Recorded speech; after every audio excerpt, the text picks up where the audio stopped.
हरिओम। प्यारे छात्रों, स्वागत है आपका free study by Kripal sir के यूट्यूब चैनल पर। मैं कृपाल लोधी। प्यारे छात्रों, आज हम आपको लेकर के आए हैं क्लास 10th में मैथ्स का बहुत ही इंपॉर्टेंट टॉपिक, जिसमें आज हम आपको बहुलक के सभी क्वेश्चंस बड़ी आसान विधि से तैयार करवाने वाले हैं। प्यारे छात्रों, जो ये एमपी बोर्ड का मॉड्यूल है, इसमें सभी इंपॉर्टेंट जो क्वेश्चंस होते हैं इनको बोर्ड वालों ने रखा है पहले से, ताकि छात्र अच्छी तैयारी कर सके। उसी को हम लेकर के आए हैं। आज हम आपको मॉड्यूल में बहुलक के जितने भी क्वेश्चंस इंपॉर्टेंट हैं जो आपको एग्जाम में आना है, उन्हीं क्वेश्चंस को तैयार करवाएंगे। प्यारे छात्रों, एक अपील है, यदि आप हमारे चैनल पर पहली बार आए हैं तो प्लीज हमारे चैनल को सब्सक्राइब कर लें, साथ में लाइक और अपने फ्रेंड्स को शेयर करके आप हमारी हेल्प कर सकते हैं। तो बगैर देर किए हुए आइए प्यारे छात्रों प्रारंभ करते हैं आज का ये टॉपिक। देखते हैं मॉड्यूल का ये उदाहरण नंबर 3 है, जिसमें कह रहे हैं विद्यार्थियों के एक समूह द्वारा एक मोहल्ले के 20 परिवारों पर किए गए सर्वेक्षण के परिणाम स्वरूप विभिन्न परिवारों के सदस्यों की संख्या निम्नलिखित सारणी में दी गई है। इस प्रकार की ये सारणी दी है परिवार की माप, मतलब जिनमें एक, अब इसको पढ़ते कैसे है टेबल को, ये भी आप समझ लो। जैसे जिन परिवारों में 1 से 3 सदस्य है, ऐसे परिवारों की संख्या 7 है। ठीक है, ऐसा इनको आपको पढ़ना है। या जिन परिवारों में 3 से 5 सदस्य है, ऐसे परिवारों की संख्या 8 है। एक चीज और आप ध्यान रखना, जो ऊपर लिखा होता है ये आंकड़े होते हैं, जिनसे हमें कोई भी सांख्यिकी का जो मान है वो हमें निकालना होता है। और जो नीचे लिखे होते हैं ये हमेशा फ्रीक्वेंसी होती है, इट मींस आवृत्ति होती है, ये हमेशा नीचे लिखी जाती है। आवृत्ति कहां लिखी जाती है? नीचे लिखी जाती है। मतलब ये फ्रीक्वेंसी वाला पार्ट होगा हमेशा, चाहे आपको माध्य निकालना हो, चाहे माध्यिका निकालना हो, चाहे बहुलक निकालना हो। टेबल में जो नीचे वाला हिस्सा रहेगा वो क्या कहलाता है? एफ कहलाता है। और जो ऊपर वाला हिस्सा होता है, ऊपर वाला एक्स कहलाता है। ठीक है, आप समझ गए। आपको क्या करना है, इबारत बहुत बड़ी लिखी आती है, ये हमें नहीं देखना है। केवल सारणी के बाद की नीचे की लाइन आपको पढ़ना है, उसमें आपको ये देखना है। हालांकि आपको केवल 10th बोर्ड में, चाहे वो सीबीएसई हो, चाहे एमपी बोर्ड हो, या किसी कोई भी बोर्ड हो किसी भी स्टेट का, आपको प्यारे छात्रों केवल ये देखना है कि माध्य, माध्यिका और बहुलक, केवल 3 चीजों में से आपको क्या निकालने का कहा गया है। जैसे इस क्वेश्चन में क्या कहा गया है, आपको बहुलक निकालने का। बस आप इसी पे ध्यान दें कि जो हमें बहुलक निकालना है, इसका मोड ज्ञात करना है, वो कैसे फाइंड हम करेंगे। तो आइए देखते हैं। ये सारणी जो इस प्रकार से बनी होती है, सबसे पहले आपको इस सारणी को इस प्रकार से लंबवत बना लेना है, जैसे हम आपको बना के बताते हैं। यहां हमें लिखना है परिवार की माप, फिर बाद में लिखना है, यहां इसके सामने लिखना है आपको परिवार की संख्या। इस प्रकार से आपको टेबल तैयार कर लेना है।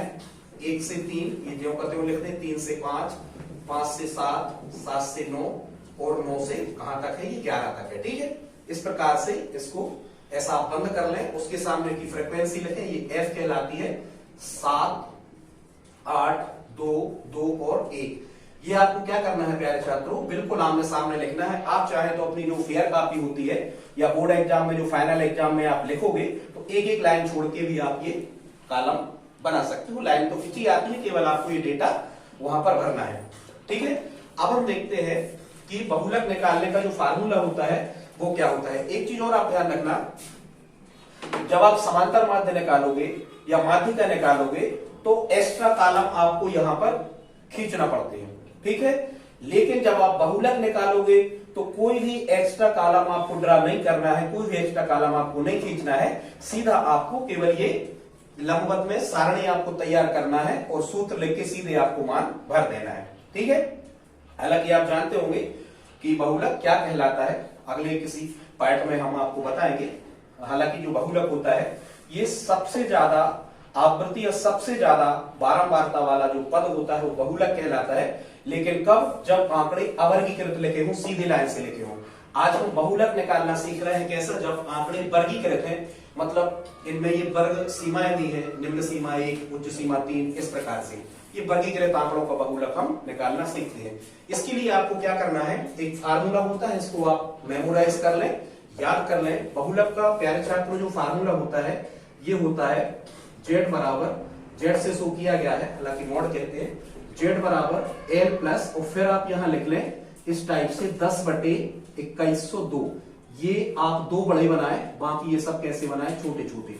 और यहां गुणा में आपको h लिखना है।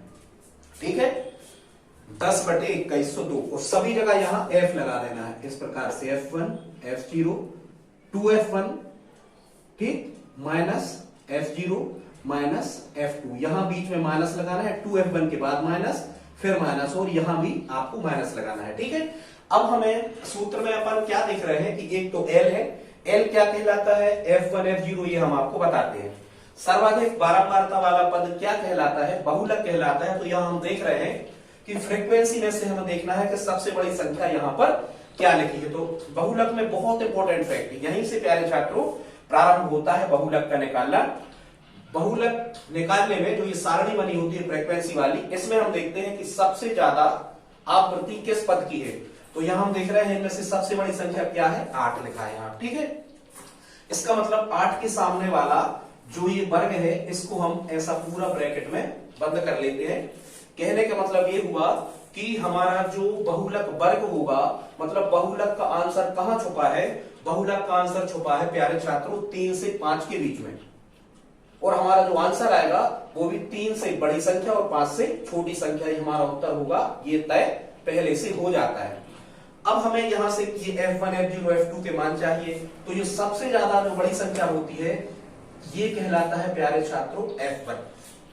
अब आप इसको कैसे याद रखोगे, वैसे ही 1 माने डंडा, जिसके पास में डंडा होता है सबसे बड़ा आदमी वही होता है। तो सबसे बड़ी संख्या को डंडे से मतलब f1 हो गई।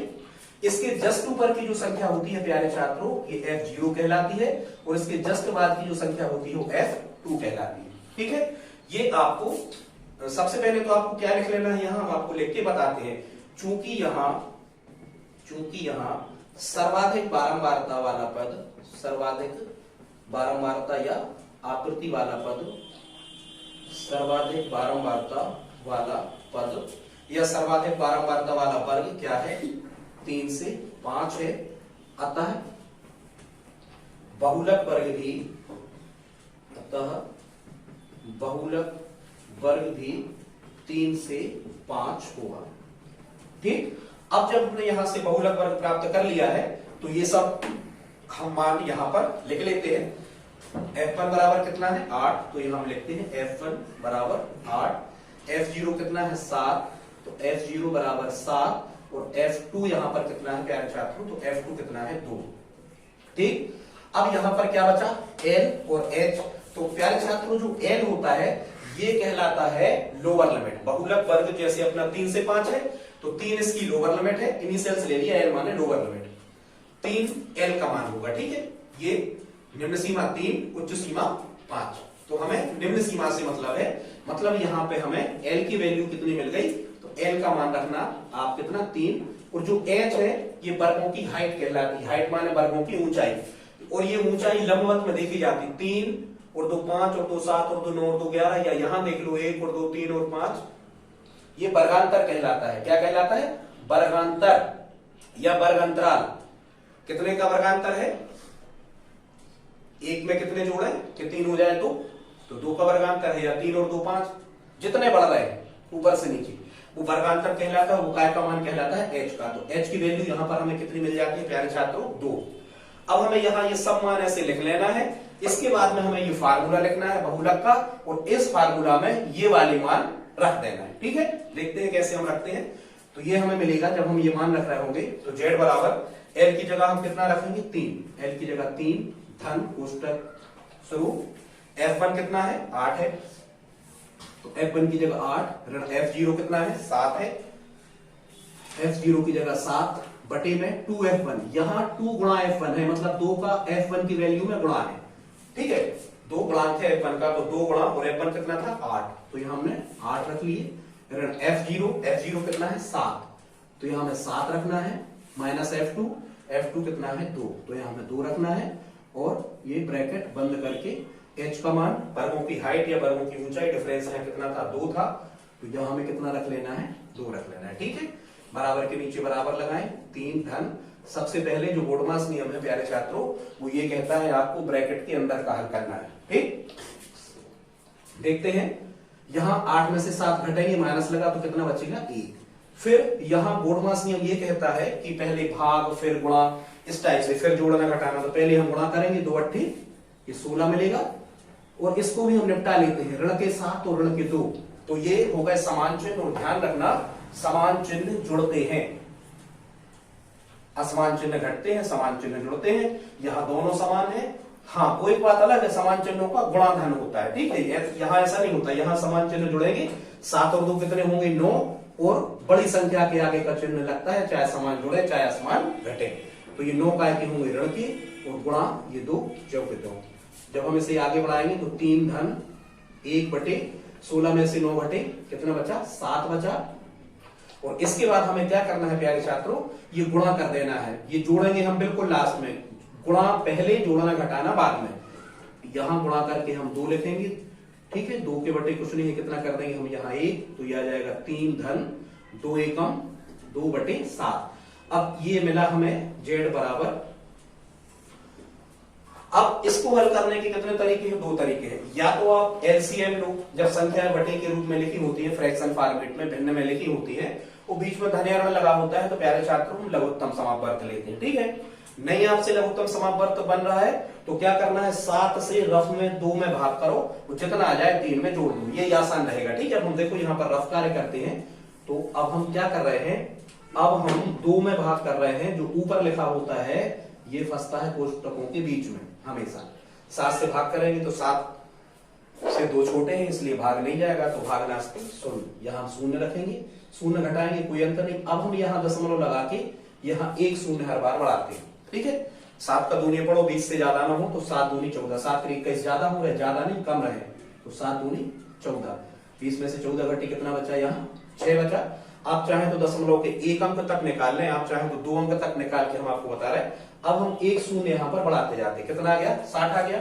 7 का दूनी पढ़ो, 60 से ज्यादा ना हो तो 7 से 8 56, 8 बार, बस ये 2 अंक तक। ये 56 यहाँ लिख के समय खराब नहीं करना, 0.28 ये हमें मिल गया 3 धन 0.28, ठीक। अब हमें क्या करना है, ये 3 में 0.28 ये आपको ऐड करना है, जोड़ना है। तो यहां हम रफ पे कार्य करते हैं, इसको हम लिखेंगे 3.00 लगा दिया 3 में, इसका कोई मतलब नहीं होता, क्योंकि यहां हमने देख लिए थे कि 2 अंक है दाईं ओर, तो 2 शून्य बढ़ा दो, अभी भी वो 3 ही लिखे हैं। लेकिन इससे क्या होगा कि दशमलव के नीचे दशमलव आ जाएगा और पूरी संख्या हमारी आ जाएंगी।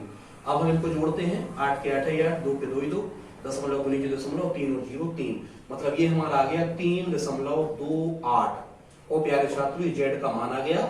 लास्ट में आप लिखें, अतः बहुलक बराबर 3.28 होगा, और दाईं तरफ कॉपी में ऐसा क्या बना दे, ब्रैकेट बना दे। तो आई होप आपको समझ में आ गया होगा। प्यारे छात्रों आइए देखते हैं अगला क्वेश्चन है जो मॉड्यूल का, ये 13वां नंबर है, जिसमें हमें बहुलक ही निकालना है। यहां चूंकि हम लिख नहीं पाए, यहां आपको केवल इबारत में पूरा कुछ नहीं देखना, केवल आपको ये देखना है कि माध्य निकालना है या माध्यिका निकालना है या बहुलक निकालना है, ठीक है। ये बहुलक ही फाइंड करना है। एमपी बोर्ड 2023 में ये क्वेश्चन आया था, लेकिन यहां से एक डेटा कम कर दिया था। एग्जामिनर ने ये क्वेश्चन पूछा था 80 से 100 तक के बीच, ठीक है। लेकिन आपकी पुस्तक में या जो मॉड्यूल है उसमें ये क्वेश्चन 100 से 120 तक के डेटा यहाँ पर लिखे हुए हैं, ठीक है। तो सबसे पहले आपको क्वेश्चन में ये टेबल बनी आएगी, ये देख लेना है। और जैसा कि हमने पहले आपको बताया है कि आपको ये लंबवत में टेबल तैयार कर लेना है, आमने सामने लिख के, ये जीवन काल घंटों में।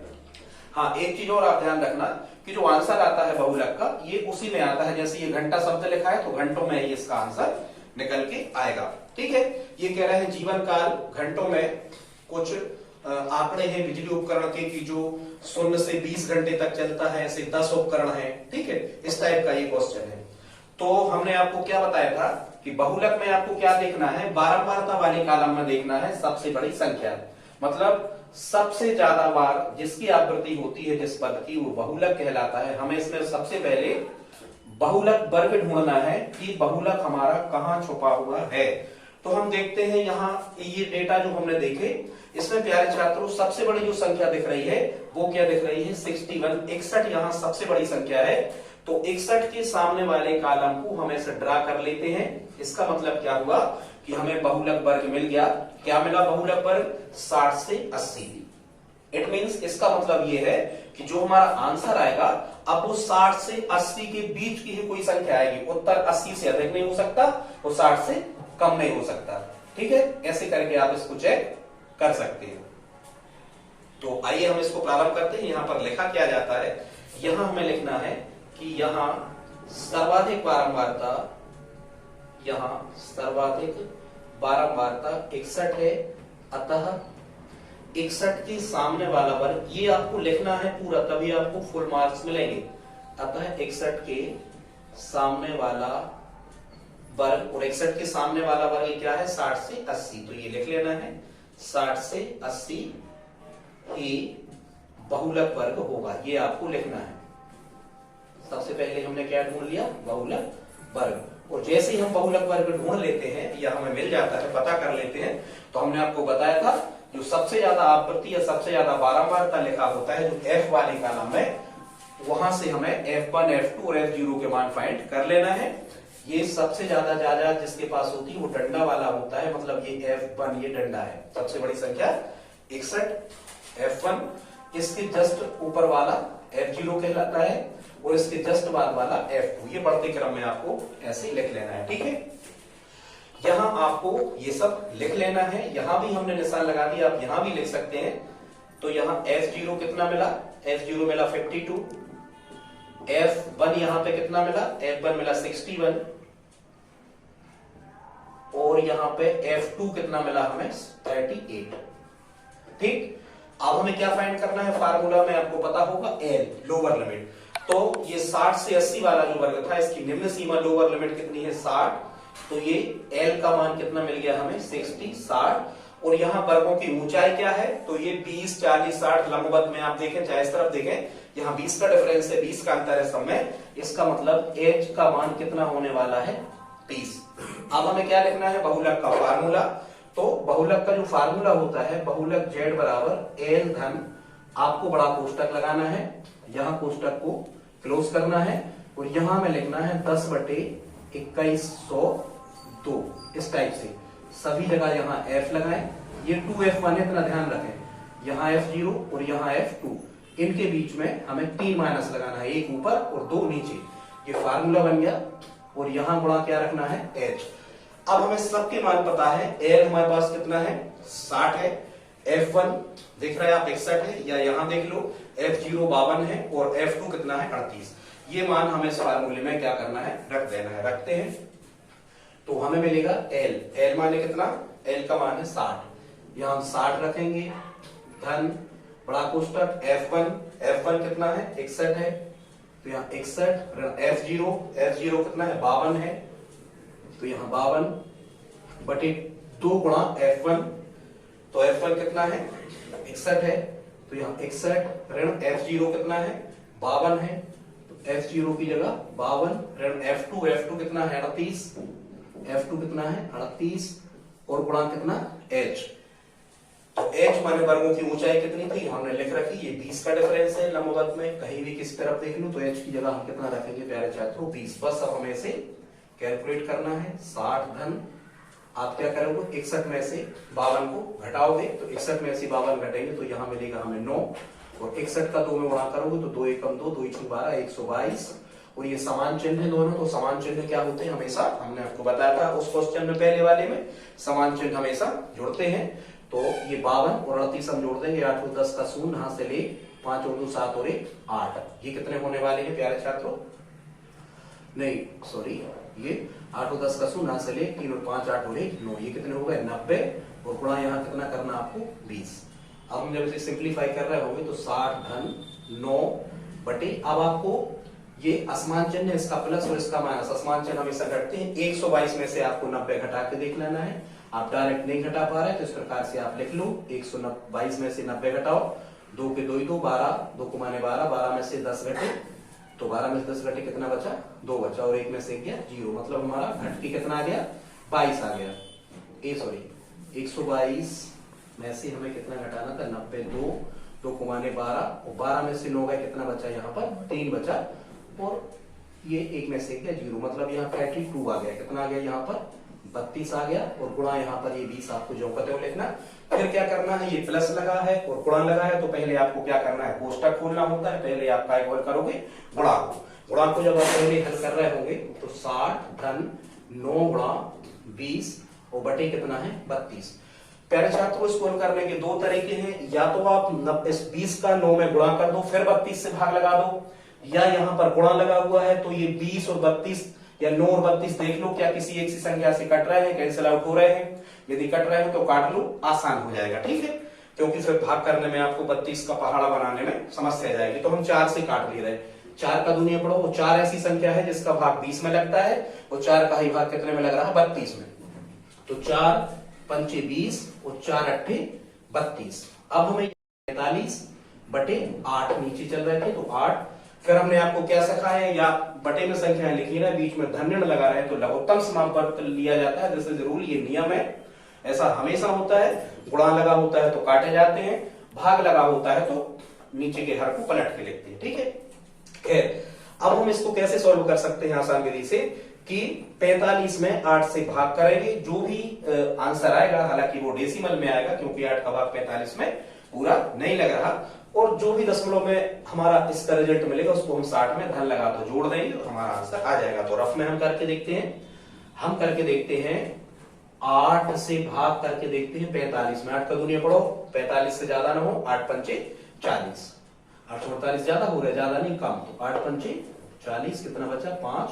अब यहाँ दशमलव लगाएंगे, यहाँ शून्य रखेंगे, 8 पंचे 40, 8 6 48 कितना बचा 2, फिर एक जीरो बढ़ाते जाते हैं। आप दशमलव के 2 अंक तक निकाले बस।